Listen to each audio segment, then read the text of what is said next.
Hello everyone. In today's video, I'm going to show you how to set dynamic wallpaper on iPhone.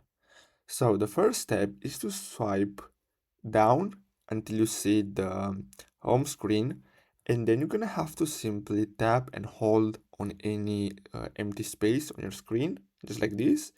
And then you're gonna have to tap on the plus button, and then here you're gonna have to scroll down until you find iOS 18, and those are dynamic wallpapers. So I'm gonna use an example like this, even though this is not a dynamic wallpaper. So basically you're gonna have to simply, so you're gonna see here at the bottom, swipe between styles. So you're gonna have to swipe left, and then you're gonna see the dynamic wallpaper option. So simply select that, and then simply tap on add, and then simply select set as wallpaper pair, and basically you're gonna have your dynamic wallpaper.